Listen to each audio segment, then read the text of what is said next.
Olá, olá, muito boa noite. Vamos esperar as pessoas entrarem para a gente começar a live que foi programada para o dia de hoje, live oficial do Raciocínios Espíritas. Tenho a grata satisfação de estar participando de uma live com um amigo querido do movimento espírita, um amigo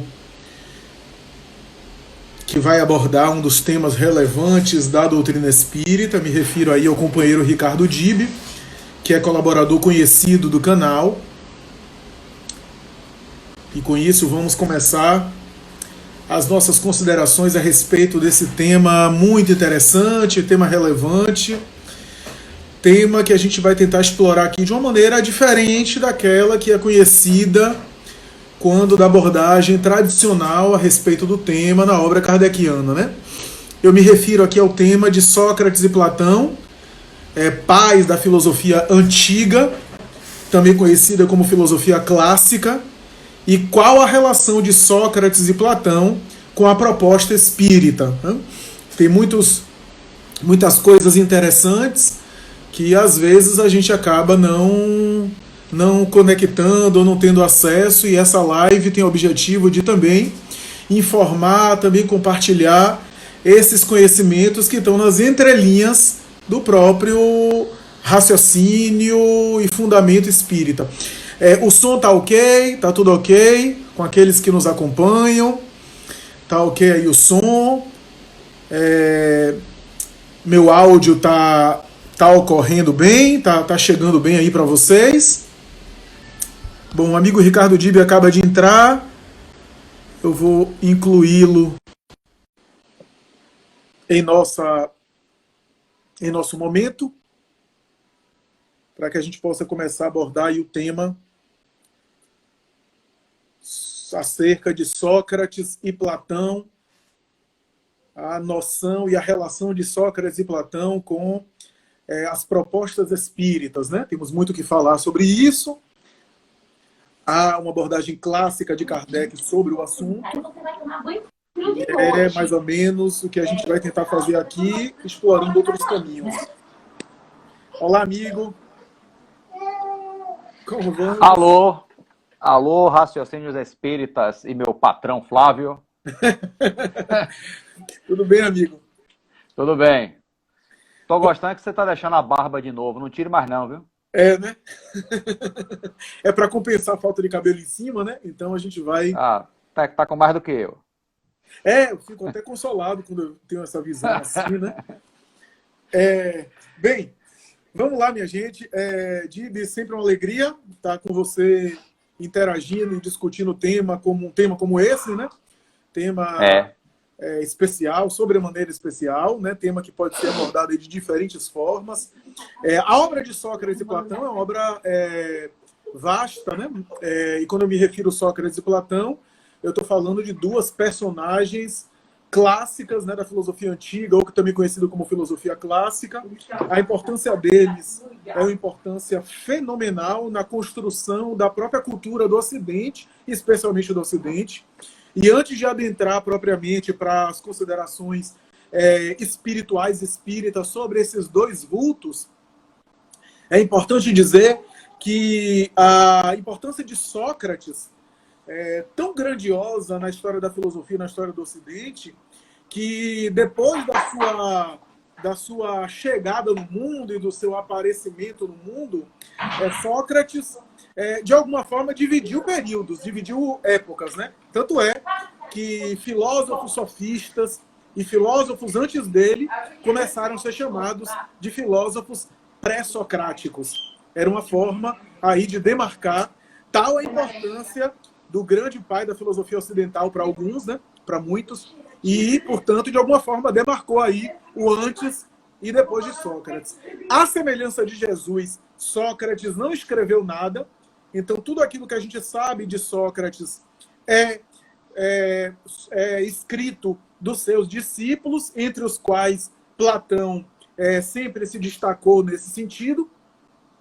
E uma das grandes dificuldades é separar a linha divisória do que é Sócrates e do que é Platão. Porque boa parte daquilo que a gente conhece de Sócrates é pelas lentes do próprio Platão, que alguns, inclusive, dizem que o nome dele não era Platão. Platão foi, na verdade, uma espécie de apelido que mais tarde foi designado o nome, né?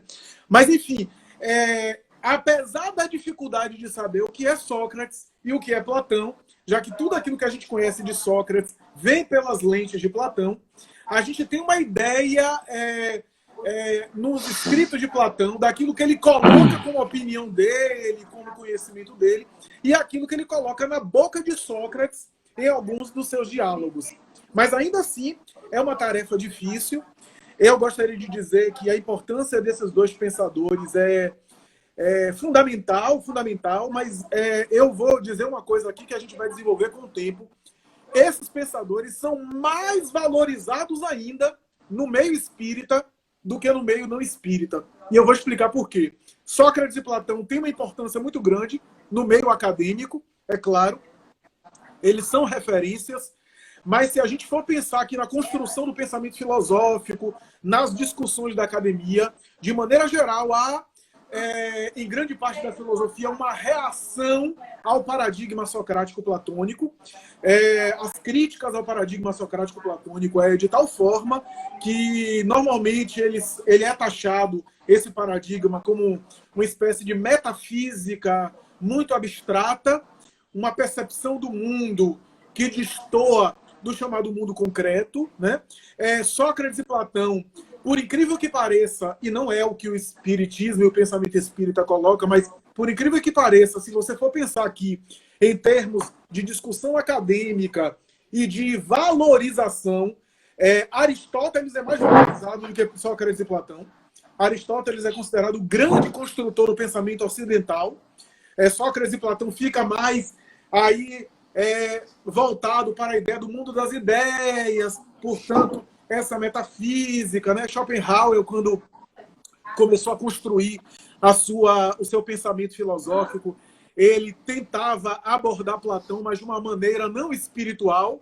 Ele tentava dizer que Schopenhauer era um filósofo bastante depressivo e bastante pessimista, e ele tentava dizer, inicialmente na sua carreira, que qualquer tipo de plenitude ou de sentido somente era possível no mundo das ideias, mas o mundo das ideias platônica para Schopenhauer era um mundo, não era um mundo espiritual, mas era um mundo no entendimento dele, um mundo mais abstrato, o mundo do psiquismo. É por isso que Schopenhauer, nos seus conflitos de depressão, apela para a música. Ele achava que só na música e na arte ele conseguiria encontrar esse mundo das ideias e somente aí ele seria feliz, né? Nietzsche é um dos grandes adversários de Sócrates e Platão. Nietzsche, como um grande demolidor do Ocidente, fez uma crítica ao Ocidente. Ele tentava demolir de alguma forma o Ocidente. Ele dizia que a culpa do Ocidente ser o que se deve especialmente a Sócrates, porque Sócrates é o pai da cultura de privilegiar o racional, o raciocínio, a reflexão. Nietzsche tinha uma mentalidade de fazer apologia ao homem grego, aquele homem que desse vazão às suas paixões. Ele dizia que o grande erro do Ocidente era privilegiar Apolo e não Dionísio, mas que o homem grego forte, o biótipo do homem forte, é o homem Dionísio rei do prazer, do vinho e das paixões, e Apolo, o deus da razão, da ordem, do raciocínio. E ele dizia que o grande culpado era Sócrates, que tudo começou com Sócrates, que não era Descartes, que Descartes só instaurou o paradigma que começa com Sócrates, né? E Nietzsche é um grande crítico do cristianismo. Ele chega a dizer que o cristianismo é uma espécie de filosofia platônica para as massas.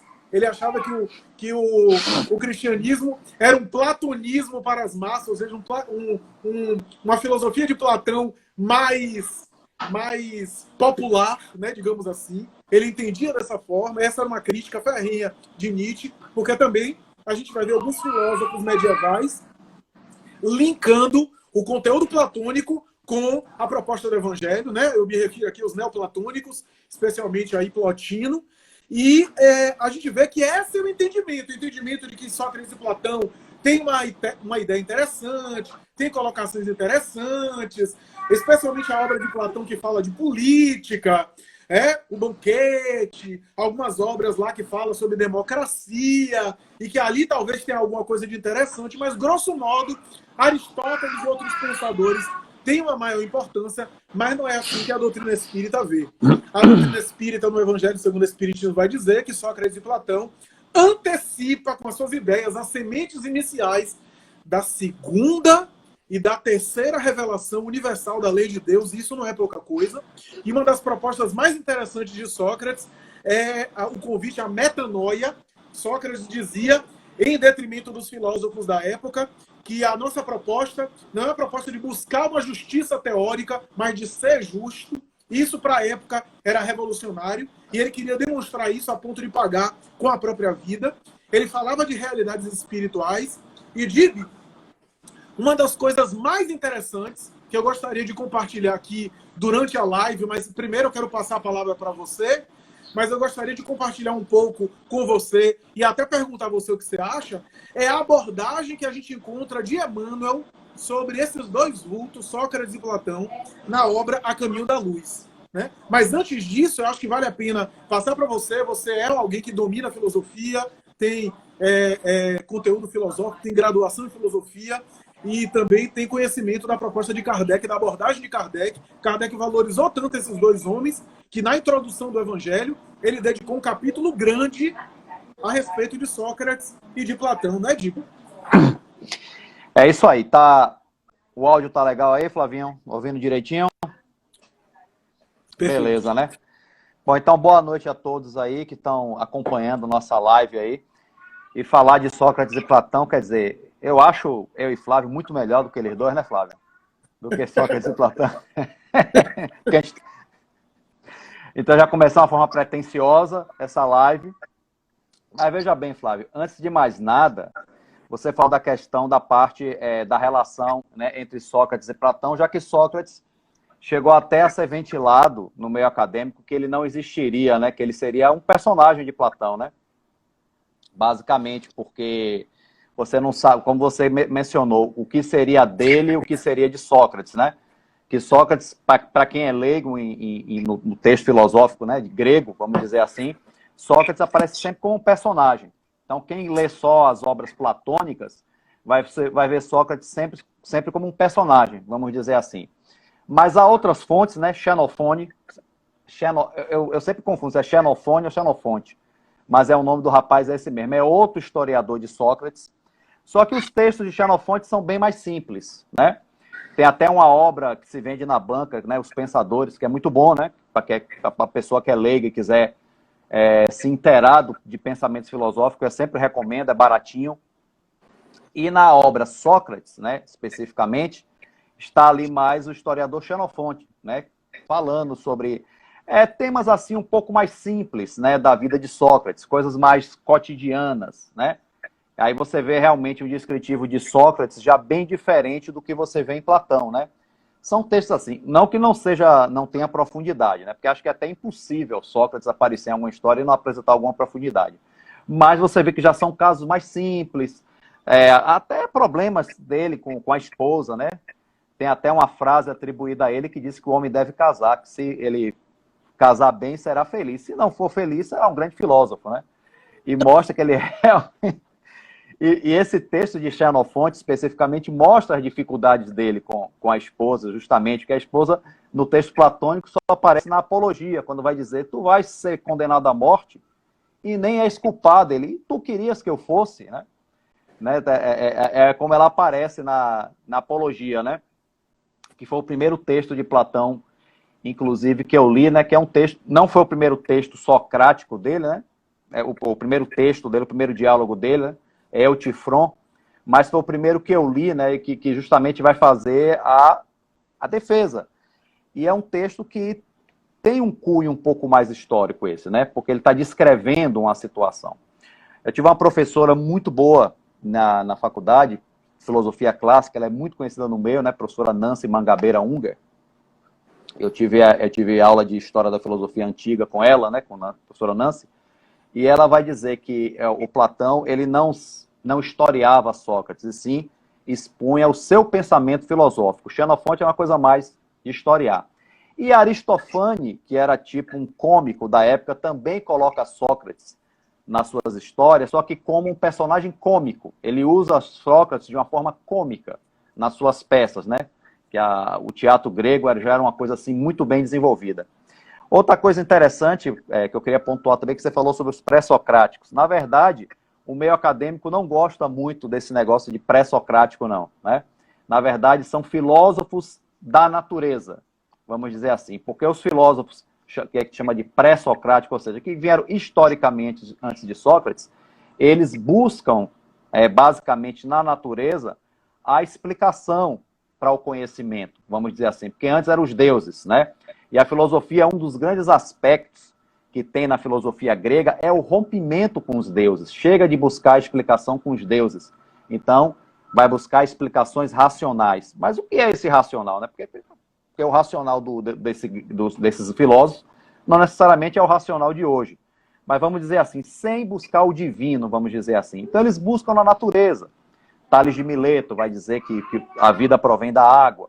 Porque ele quase que acerta, né? Se a gente for ver o corpo, 80% de água, né? Que a ciência já nos diz, né? Então, não ficou muito longe da verdade, não, né? O Tales de Mileto. Então, vem o Pitágoras também, que é um dos que eu mais aprecio, vamos dizer assim, né? O grande matemático, que vai realmente nos apresentar a geometria, né? E tudo mais. Então, assim, são os filósofos da natureza. Só que com a filosofia de Sócrates, apresentada por Platão, que era o seu discípulo, tem realmente uma divisão de águas, né? Então, a partir daí, vai ser uma abordagem muito diferente do que vinha se fazendo com os filósofos da natureza, ou chamado pré-socrático, né? Então, vai começar aí o racionalismo socrático-platônico, partindo de um pressuposto de uma realidade extrafísica, vamos dizer assim, de uma realidade extrafísica, mas uma realidade. Ele não lida com a questão da realidade extrafísica como uma coisa muito assim fantástica, não. É uma coisa tão racional quanto a nossa vida material. Isso é que é interessante, né? Não se trata, porque a gente espírita ainda, Flávio, muita gente ainda lida com o mundo espiritual como uma coisa ainda muito à parte. No mundo dos espíritos, a gente ainda bota essa coisa como uma coisa ainda um tanto metafísica, né? Vou usar essa palavra por falta de uma melhor, certo? Mas eles não, para eles era uma realidade tão palpável quanto a realidade espiritual, que Platão vai afirmar, né, nos diálogos socráticos, né, que o mundo nosso é uma cópia do mundo das ideias, que é com o nome que ele utiliza para o que a gente chama de plano espiritual, quer dizer, o mundo das ideias, de onde parte toda a realidade, de onde parte todo o conhecimento, e nós seríamos uma cópia imperfeita do mundo das ideias. Ideia essa que Kardec também vai dizer, que os espíritos vão dizer a Kardec, né? O mundo material é uma cópia imperfeita do plano espiritual, né? É interessante que no Evangelho segundo o Espiritismo, quando eu li a primeira vez, eu vi aquele resumo ali da filosofia socrático-platônica e o comparativo, né, de alguns tópicos, eu achei interessante, né? Era parecido, mas não parecia que era tanto, né? E quando você vai estudar com profundidade... Agora veja, Flávio, outra coisa também que eu quero também chamar a atenção é que Platão, ele não somente trabalha filosoficamente com Sócrates a vida toda, né? Quando ele passa a fazer diálogos sem a figura de Sócrates, ele já segue um caminho diferente. Não que ele abre mão dos princípios dele de antes, mas já vai para um caminho diferente. Ele parte para a política, essa coisa toda, né? Quem vê todos os diálogos de Platão, porque se conhece mais os diálogos socrático-platônicos, né? Mas você vê que depois de Sócrates há uma vasta ainda obra literária, sempre em forma de diálogo, que Platão também vai, né? Com essa parte da política. Então, basicamente é isso, né? O Sócrates, o que me parece, ele não se ocupava especificamente de política, ele se ocupava do conhecimento, né? Basicamente o conhecer a si mesmo acima de tudo, dizendo que o nosso conhecimento é limitado pela nossa ignorância, né? Vamos dizer assim, diz que sábio é aquele que conhece o limite da própria ignorância. Então, você primeiro aceitar que não sabe, né? É o motivo, é o impulso a você querer saber mais. Porque tem muito engraçadinho que você vê que vai estudar filosofia, vai fazer uma prova de filosofia, então vou imitar Sócrates, tudo que sei é que nada sei, aí ganha 0, né? Porque aí a frase não é para a gente dizer que não sabe nada, tá tudo bem, mas é dizer assim, o quanto eu preciso saber ainda, né? O quanto eu preciso aprender, né? E se o oráculo de Delfos, né? Olha que interessante, o oráculo de Delfos era uma sacerdotisa que incorporava o oráculo, né? Uma pitonisa, né? Para dizer que as mulheres na Grécia Antiga eram cidadãs de segunda classe, né? Elas serviam só para construir a família, parir, nem sempre, né? Havia um elemento importante na religião, né? Na manifestação religiosa, que era a pitonisa, porque ela incorporava o oráculo, né? E ela era o mais sábio de Atenas. Ele não aceitou, não posso ser o mais sábio de Atenas, né? Mas depois ele chegou à conclusão que ele era, né? Não vou contar essa história que é muito grande, porque ele sabia que não sabiam. E os outros pensavam que sabiam, né? Isso aí era uma crítica aos intelectuais da época, chamavam de os sofistas, né? Os sofistas, na verdade, eram os mestres, né? Os que transmitiam conhecimento. Não vou botar, as pessoas falam dos sofistas com uma forma meio pejorativa, como se fossem todos pseudo-sábios, não é verdade, né? Mas havia alguns realmente, e alguns desses passaram no caminho de Sócrates, e que pensavam que sabiam, né? Ou fingiam que sabiam, né? Ou sabia que não sabiam, mas não admitiam, porque, imagine, né? Conhecimento nessa época na forma de status, né? O cara tinha conhecimento. Que interessante, né? Não deixa, ainda que fosse por vaidade, ainda era bom, né?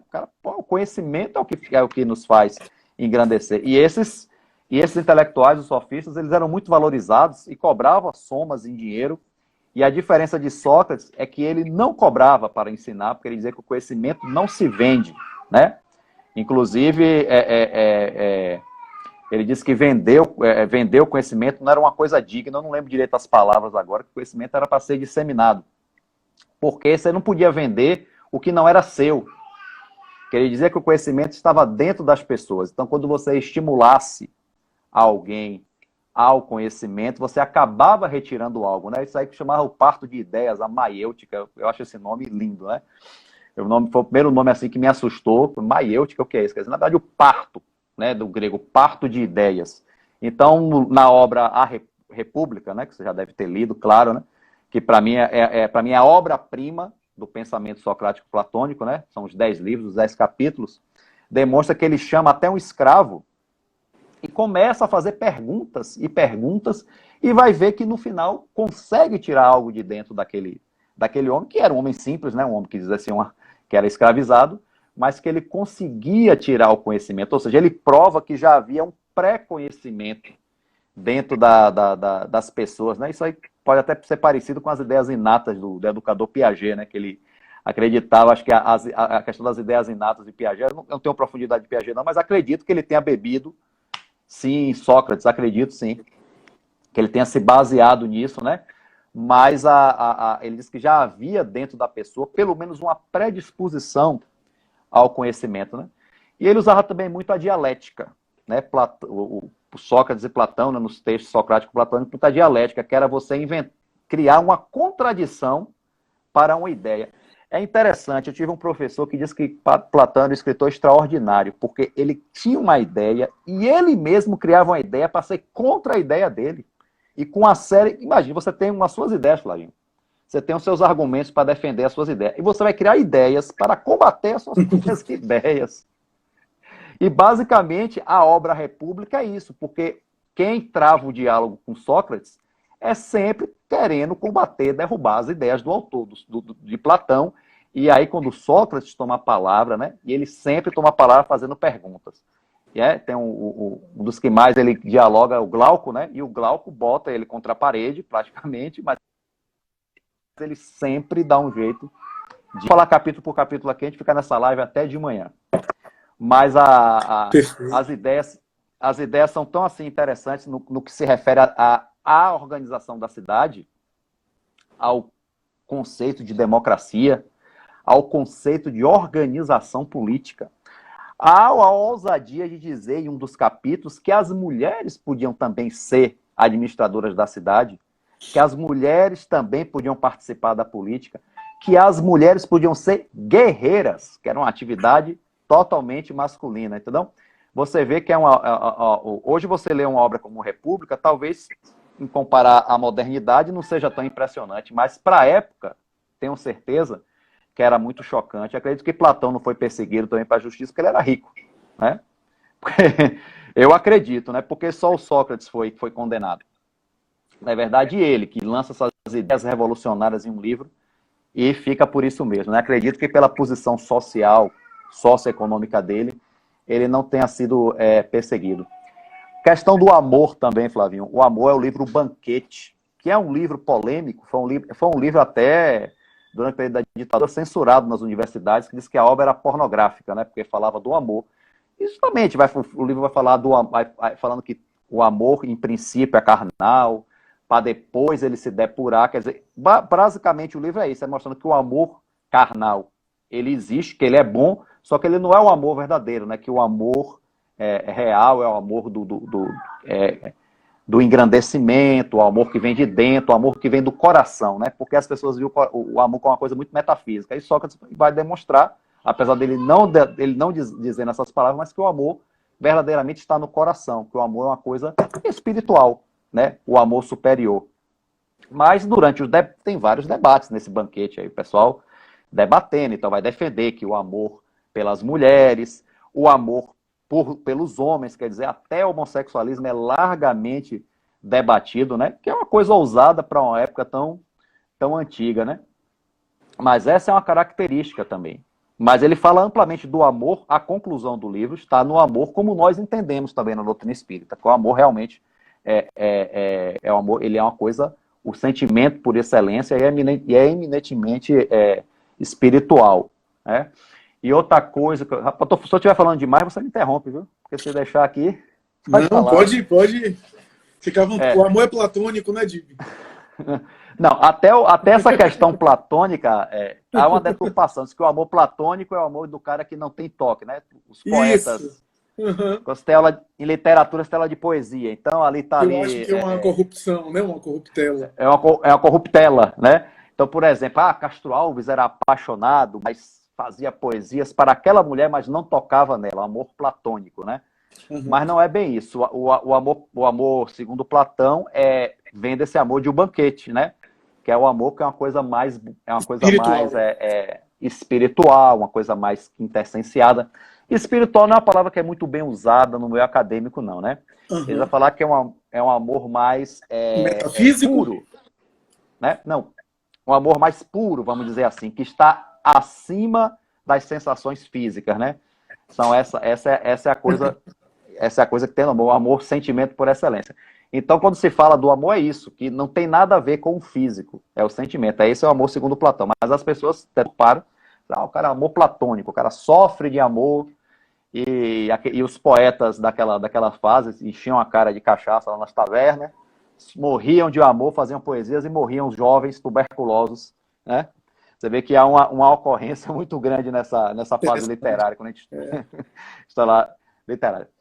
Interessante. Bom, uma coisa que eu gostaria de colocar, Dib, em relação a uma outra conexão que Platão... Você falou algumas associações de Platão e da obra de Platão com Piaget, por exemplo, outras coisas. E me lembrei aqui que a teoria de Carl Gustav Jung na psicanálise tem muito da filosofia platônica.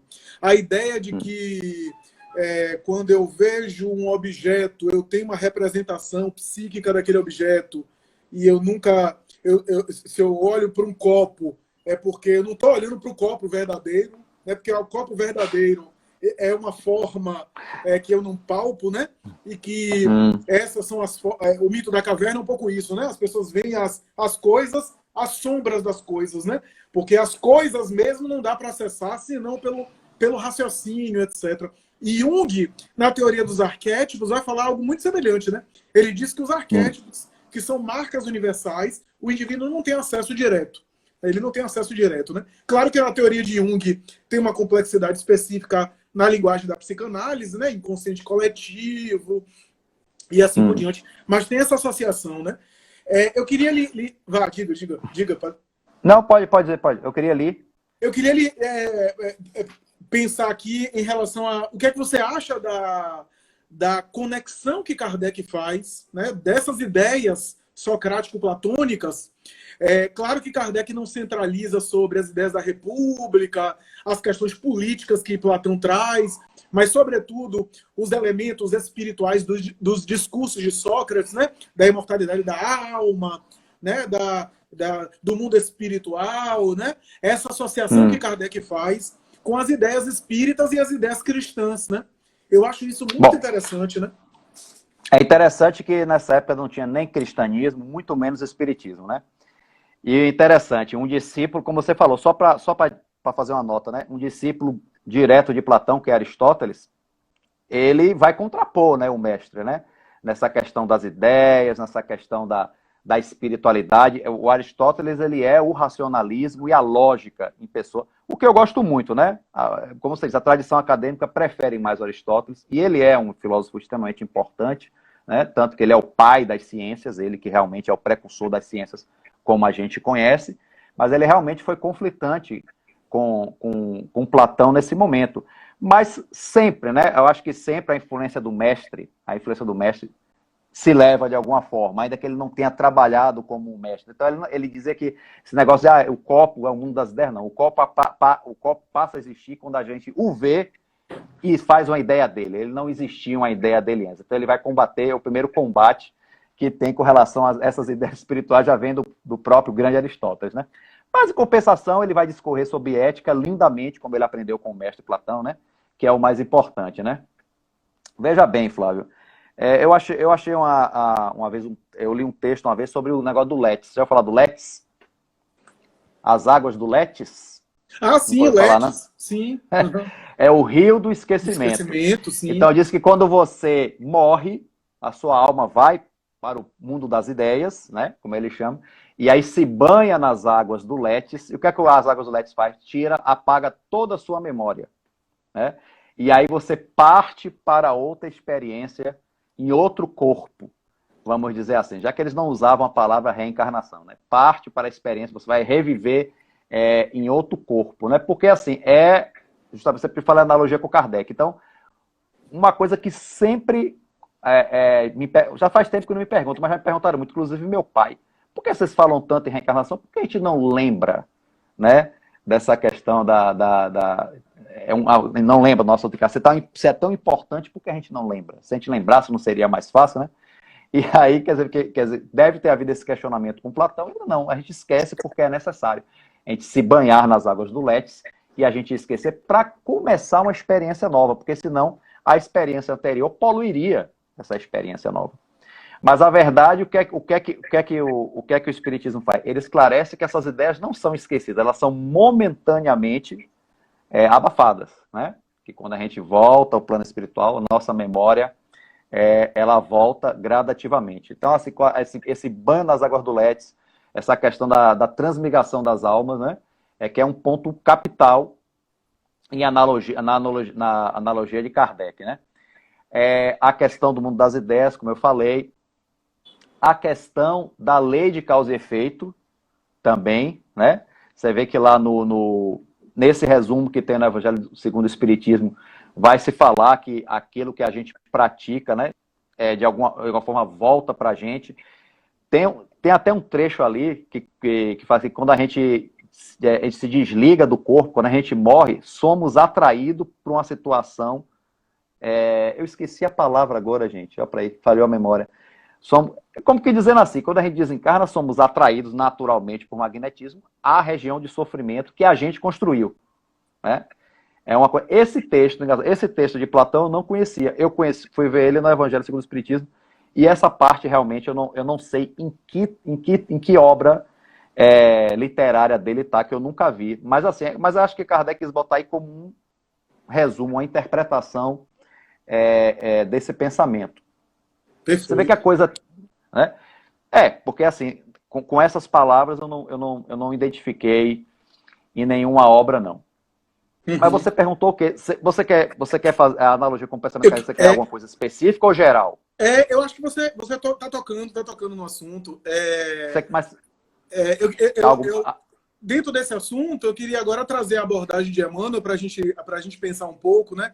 Emmanuel tem um capítulo sobre a Grécia, né? A Caminho da Luz, que ele olha como contrasta e, de alguma forma, em minha opinião, a Emmanuel confirma a importância que Kardec deu no Evangelho segundo o Espiritismo, quando Kardec destacou um trecho para dizer, as ideias cristãs e mais tarde as ideias espíritas já estavam em semente sendo trabalhadas na mentalidade. A gente não pode esquecer que na época de Sócrates e Platão, o centro do mundo era a Grécia, né? Então essas ideias seriam espalhadas. A polis. Na verdade, Atenas, né? Que era a polis, né? Isso, que era o exatamente. Centro cultural do mundo. O idioma grego era o idioma internacional da diplomacia na época, né? Então a gente vai ver... Ainda bem que não é hoje, mas que é difícil pra caramba falar. Então a gente vai ver que essas ideias foram trabalhadas e havia uma estratégia do mundo espiritual para trabalhar a mentalidade a fim de Jesus vir mais tarde, né? E mais tarde o latim divulgou as ideias cristãs, mesmo que de maneira deformada e distorcida ao longo da Idade Média, né? E a gente vê, portanto, esses trabalhos que tem a providência divina por detrás ali atuando, né? E aí Emmanuel vai dizer o seguinte, que na Grécia do século V de Péricles, principalmente, o Cristo começou a enviar no planeta missionários especiais. Aí ele cita Ésquilo, Tucídides, Heródoto, e aí ele entra nos filósofos, né? Filósofos pré-socráticos, que você mencionou que é mais preferido, filósofos da natureza, alguns filósofos sofistas. E aí Emmanuel vai dizer assim, mas de todas as figuras, Sócrates se destaca. E Emmanuel chega a dizer que é a maior de todas as figuras da Grécia. Veja como contrasta com a compreensão acadêmica que se tem de Sócrates, né? A maior de todas as figuras da Grécia. Emmanuel não fala com essas palavras, mas Emmanuel sugere no texto que Sócrates é um dos ministros do governador da Terra. É um dos ministros do próprio Cristo, né? E aí ele chega a dizer o seguinte, em muitos aspectos, sua vida foi uma exemplificação muito próxima daquilo que Jesus viveu. Olha só o que Emmanuel fala.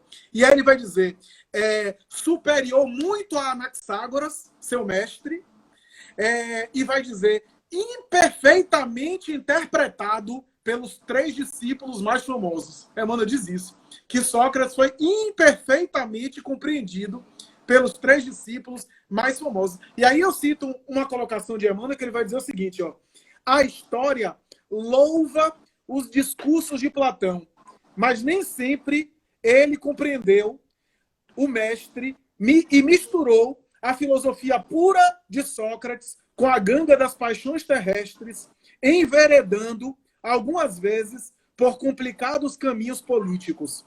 Não soube, como também muitos dos seus companheiros, conservar-se ao nível de alta superioridade espiritual, chegando mesmo a justificar o direito tirânico dos senhores sobre os escravos, sem uma visão ampla da fraternidade humana e da família universal.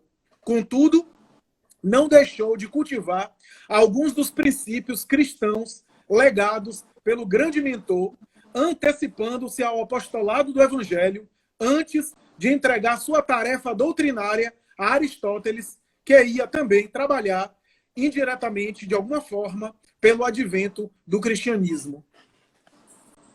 Não, é interessante, Flávio, ainda que Aristóteles tenha rompido filosoficamente com Platão, né? Ele vai falar sobre o primeiro motor, né? É interessante, eu quero destacar isso aqui, porque Tomás de Aquino vai apresentar as 5 provas da existência de Deus, que é um texto de Tomás de Aquino, e é basicamente inspirado na teoria do primeiro motor de Aristóteles. Eu achei interessante isso, na época que eu li, falei, gente, um sacerdote cristão se baseando num pensador pagão para justificar a teoria da existência de Deus. É uma obra assim, bastante pitoresca do meio filosófico, essa de Tomás de Aquino, porque a pessoa conhece mais ele pelas sumas teológicas, né? Que é aquela infinidade de coisas. Mas tem essa obra, as cinco provas da existência de Deus, baseado na teoria de Aristóteles, que é a teoria do primeiro motor, que o mundo tem vários motores, mas sempre tem o primeiro, que é o que gera energia para os outros. Né? E aí, veja bem, Flávio, essa colocação de Emmanuel tem toda a razão de ser. Quando você realmente lê a obra de Platão, você vai ver que mais adiante, quando ele realmente rompe com Sócrates enquanto personagem dos seus diálogos, que ele vai enveredar mesmo por essa questão política, por essa questão mesmo de... Não que política seja ruim, eu acho que direcionamentos políticos são saudáveis também, né? Porque a política é o exercício, como Aristóteles diz, né? A política, tem um livro chamado Política, né? Que justamente vem de polis. É como você cuidar da polis, da cidade. Você cuidar dos interesses da polis. É isso que é política. Cuidar do interesse do bem comum, do bem-estar do cidadão. Olha que maravilha, é isso que os políticos fazem, né? Claro, né? Deveriam. Que quando eu dava aula de filosofia e falava isso, pessoal, isso aí não é política não, professor. Isso aí é outra coisa. Mas não, gente, política em essência é isso. Política é uma coisa tão bela que vocês não têm imaginação. Então não tem problema falar de política. Mas o que Platão vai partir realmente é para o embate político, né? Claramente ele vai fazer um embate, uma coisa assim bem, né, mundana, né? Vamos dizer, usando a linguagem, né, que aqui Emmanuel quer se referir. Ele não conservou a pureza filosófica de Sócrates, que nada escreveu, ou se escreveu, ninguém nunca achou. Teve uma época que disse que acharam um texto aí e atribuíram esse texto a Sócrates. Eu li o texto e achei balela, não achei que era dele não. Realmente não. Porque Sócrates, não é o Sócrates que eu conheço, né? Que o primeiro que eu conheço, que eu li, que vai, né? Agora sim, eu também não... Eu tenho uma certa ressalva também nessa comparação de Sócrates com Jesus, né? Porque, assim, realmente, com relação ao conteúdo moral, sobretudo, né? Ao conteúdo espiritual, há uma semelhança, sim, é verdade, mas a figura de Jesus transcende muito mais além, né? A gente sabe, né? Que Jesus era o espírito vivo, vamos dizer assim, né? Talvez Sócrates estivesse já sonhando em ser como ele, vamos Jesus dizer assim. Era o verbo, né, Jesus? O verbo, Sócrates falava o verbo, Jesus já era o próprio verbo. Agora sim, com relação a ser um precursor, isso aí é evidente, né? Tanto que Nietzsche, como você comentou, no mau humor anticristão dele, vai chamar o cristianismo de um platonismo para as massas, ou seja, é aquele conceito, pelo menos ele considera a filosofia socrática platônica como uma coisa bem elaborada, né? Pelo menos sem querer, ele fez um elogio. Então, o Cristo vai pegar a filosofia socrática platônica e vai botar em palavras pobres, né? Em princípio, vai empobrecer, vamos dizer assim, filosoficamente, teoricamente, para que as massas possam compreender e serem vamos dizer assim, manipuladas. Tem um livro dele que acho que se você conseguir ler, O Anticristo, você leu esse livro? Conseguiu? Olhei. Ler. Eu sorri muito, na verdade, com ele, né? Não que tem coisas assim interessantes, né? Já que você falou de Nietzsche, agora eu vou falar, não quero saber não. Agora, que ele fala assim, o cristianismo existiu de verdade. Ele defende. Uhum. Mas sabe quando é que foi que ele acabou? Quando Cristo morreu na cruz. Que ele diz que, de fato, o cristianismo só existiu enquanto Cristo existiu. Que ele exemplificou. Não que ele fosse o Messias, ele era um idealista. Quer dizer, ele dá crédito à sinceridade de Jesus, né? Porque ele era um idealista, ele acreditava naquilo tudo, naquelas coisas irreais que não existiam em Deus e tal. Mas, assim, ele não detona Jesus. Engraçado que Jesus, ele não detona, ele não é anticristo, Nietzsche, ele é anticristão, na verdade. Né? Exato. Uhum. Porque, na verdade, eu chamaria ele... que a crítica que Nietzsche faz, em muitos aspectos, procede, porque era o cristianismo institucional e organizado que ele conhecia. O cristianismo dogmático das igrejas da sua época, né? Inclusive... Mas Nietzsche tinha a ideia, alguns momentos ele coloca de maneira amarga, que todas as virtudes cristãs, humildade, especialmente a humildade, era uma forma de covardia do sujeito para não enfrentar as coisas, né? E que aí Jesus era o exemplo da pessoa que enfrentou as coisas e preferiu morrer, né? Tanto é que a frase o único cristão verdadeiro morreu na cruz, né? Ele tem essa... Eu acho que ele não conheceu Francisco de Assis, né? Só essa nota eu acho que ele não conheceu, porque foi bem parecido. E com relação a Sócrates, ele é bem assim cruel. Ele diz que Sócrates é o destruidor da filosofia. É o contrário, ele bota Sócrates como algo assim pernicioso da filosofia, né? Ele não detona Sócrates em todos os aspectos, mas é que ele diz que o pensamento socrático, na verdade, corrompeu a filosofia, corroborando com os acusadores dele, né? Que a gente vê lá na apologia de Sócrates, outro tradutor chama Defesa de Sócrates, que claramente um dos acusadores era pai de um dos seguidores de Sócrates. E por começar a seguir Sócrates, começou a se desfazer dos deuses do pai. Porque aprendeu, né, a ver tudo pela razão, começa a se desfazer dos deuses do pai. Ele é um dos acusadores. O segundo acusador, que é o mais destacado, né, que é Meleto, é o que ele fala mais, Meleto acusa ele de corromper a juventude, né? E o que seria corromper a juventude, né? Naquele contexto, né? E o terceiro acusador, eu não lembro o nome, né? Porque ele é assim, é o mais obscuro, mas ainda há um terceiro acusador, eu não lembro agora, não lembro, me desculpem, faltou cultura, mas Meleto é o principal, que acusa de corromper a juventude. Por que é corromper a juventude? Justamente o que aconteceu com o filho do primeiro acusador, né? Na verdade, eles criarem uma forma racional de pensar, coisa que já vinha acontecendo com os ditos pré-socráticos, que eles chamavam, né, a análise das coisas pela natureza, mas talvez eles não tivessem um alcance muito grande, né, com relação aos jovens, porque os jovens era sempre o objeto.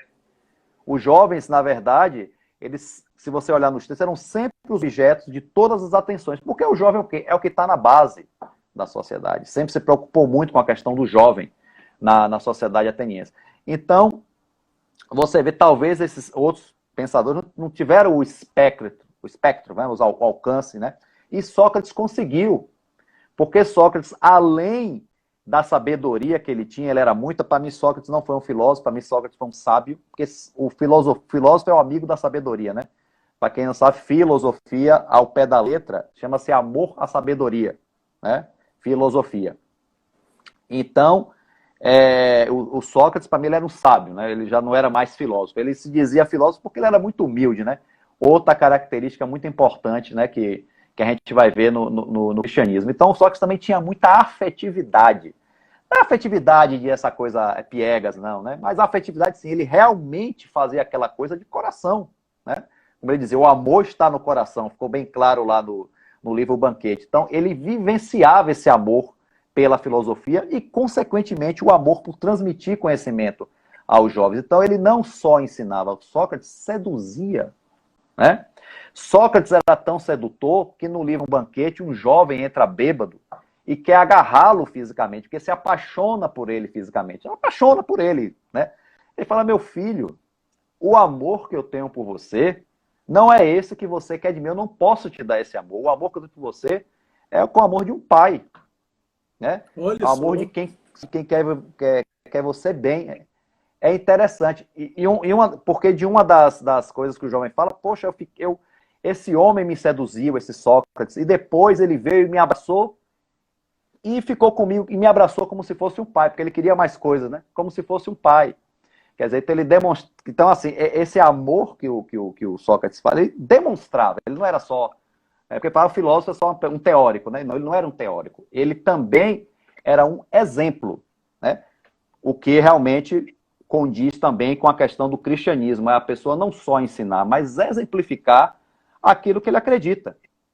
Ele vivia realmente uma vida simples, realmente, era um homem simples. Até num dos diálogos de Xenofonte, né, que é o outro historiador dele, o pessoal questiona, só que você é tão sábio, podia ter mais riqueza, podia comer melhor, você fica comendo essa comida aí tão simples, você podia estar comendo melhor. Ele, não, eu estou comendo muito bem.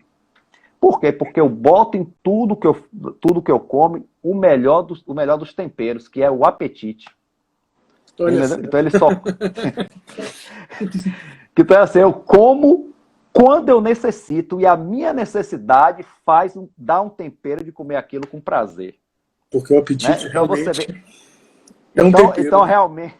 Tanto que hoje você tem uma frase popular, o tempero melhor tempero é a fome, né? Acho que é herança também dessa questão. Eu não sei se alguns tradutores, em vez de apetite, colocam a fome, né? Mas acho que o apetite, porque o apetite também não é só a fome. É a fome e a vontade de comer, né? vamos dizer assim. Interessante isso, né? Porque a vida então, física... Sócrates, Sócrates ele era exemplo também, né? Se quiser fazer comparativos com Jesus, então ele também era exemplo, porque Jesus era um exemplo vivo, né? Jesus era o verbo, a coisa assim. Então, assim, você vê que são... Rapaz, são páginas, não contei, não, mas são páginas pra caramba do Evangelho segundo o Espiritismo, dedicado à filosofia socrática platônica. Realmente é de uma importância...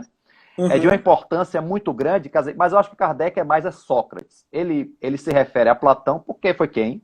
Foi quem melhor expressou o pensamento de Sócrates, foi Platão, apesar dessa passagem com o Xenofonte, que é digna de nota, né? Mas ele que melhor expressou o pensamento de Sócrates. Ele deve ter aprendido, sim, muita coisa, apesar de tudo, apesar do que Emmanuel descreve A Caminho da Luz, eu acho que Platão, sim. Ele mesmo assim, eu acho que ele foi, sim, um grande homem também, mas não conseguiu captar a essência. Lembre-se, Flávio, que no início Platão... Maria... Diga. Lembre-se que no início Maria também não compreendeu a missão do filho, achava que ele era louco, tinha perdido o espírito, né? Então, cada coisa no seu momento, né? Diga. Essa menção que Emmanuel faz de Platão, de que Platão em alguns momentos confundiu as grandes verdades trazidas por Sócrates com sentimentos humanos, a ponto de fazer apologia da escravidão. De fato, né? Platão tem um raciocínio, embora fosse um homem genial, mas era um homem da época também, né? E ele faz um raciocínio de que é necessário que tenha escravos na sociedade mesmo, afinal, como é que os filósofos vão pensar se tiverem que trabalhar, né? Mas então... você vê que na obra Política de Aristóteles, ele também faz essa apologia e dizem que assim, a coisa ela é tão bem organizada, falando assim, ele diz que ele só bota isso como uma lei da natureza, que o escravo que nasceu para ser escravo, ele é feliz exercendo aquilo que ele faz como escravo. Quer dizer, Aristóteles vai mais longe ainda que Platão nessa questão. Olha que interessante. Na obra República, ele faz referência ao rei filósofo, que, na verdade, uma sociedade justa, ele não fala em democracia. Atenas é o berço da democracia, né? A gente sabe disso, os moldes democráticos. Agora, democracia você sabe, né? Para o homem ateniense, exceto as mulheres e os estrangeiros, né? É para o homem cidadão ateniense, né? Mas já foi um início, né? Já foi o início, né? Tanto que até Roma, no início, era uma república, né? Depois que se tornou um império, depois do golpe lá de Júlio César, né? Mas o Platão acreditava que um rei filósofo, quer dizer, um rei que teria toda a noção de justiça e que reinaria com justiça. Porque a democracia, deixar o poder na mão do povo, jamais ia dar certo pela própria diversidade, né, de aspirações das pessoas. Então, um rei filósofo, quer dizer, aquele homem, aquele ser que alcançou a sabedoria suprema e que teria a condição de governar o destino de todos, né? E aí eu vou dar uma puxada aqui para o século XX, se me permite. Uma vez perguntaram... A gente tá O tempo passa, a conversa está tão boa, a gente tem 4 minutos. Olha, uma vez Getúlio Vargas falou assim, uma vez perguntaram a ele, por que você não... Porque ele era amado pelos trabalhadores e tudo mais, Getúlio Vargas e tal. Então, por que você não implanta a democracia no Brasil? Ele, porque o Brasil não é um lugar para democracia. Democracia é lugar de países adiantados, de pessoas inteligentes, cultas. O Brasil é um país de analfabetos, né? Então, essa opinião de Getúlio Vargas tem muito a ver com essa postura do Platão com relação ao rei filósofo, né? Só realmente tem que ser alguém que tenha a condição de reger os destinos. Quer dizer, isso aí foi realmente um direcionamento já um pouco complicado do pensamento socrático, né? Quando fala de justiça, fala de tudo mais. Pronto. Perfeito, perfeito. Amigos, espero que tenham gostado. Quem chegou depois, eu vou hospedar essa live no canal, no Raciocínios Espíritas. Essa é uma abordagem que o canal não tem, essas ideias, com alguém que é da área de filosofia, que tem percurso acadêmico em filosofia. Eu acho que foi muito rico. É claro que não dá para esgotar. A obra de Sócrates, ou melhor, a obra de Platão, que retrata Sócrates, é de uma densidade, de uma riqueza muito grande, mas a gente deu para tocar em pontos muito importantes. Sócrates, portanto, na opinião de Emmanuel, é um dos espíritos mais elevados. Vale a pena a gente ler o trecho de A Caminho da Luz. É uma das digamos assim, entidades que colaborou diretamente com Cristo, né? Tinha acesso direto ao Cristo, um dos ministros do Cristo. E eu deixo por final o caso que Dibs citou aí, que é no momento onde ele foi condenado e a esposa dele pergunta, né, que eu acho que é um diálogo emblemático, né? Você foi condenado, e ele diz, o que é que tem isso? Todos estão condenados à morte, todos estão condenados à natureza. Ele diz, mas você é inocente. E ele responde, e você queria que eu não fosse inocente? Eu acho que vale a pena arrematar com isso. Dibs, muito obrigado, né? Eu acho que foi muito, muito bacana. Gente, muito obrigado aí. E obrigado aí pela atenção de todos. Espero que realmente tenha sido útil, né? Porque realmente é um assunto para varar uma noite, não para algum pouco tempo de live, né, gente? Mas vamos lá. Se inspirem e leiam Sócrates e Platão também, que vocês vão gostar. Um grande abraço, gente. Um grande abraço a todos. Um abraço, viu, minha gente? Um abraço. Um abraço de... Valeu, um abraço, Flávio. Um abraço, meu amigo. Tchau, tchau.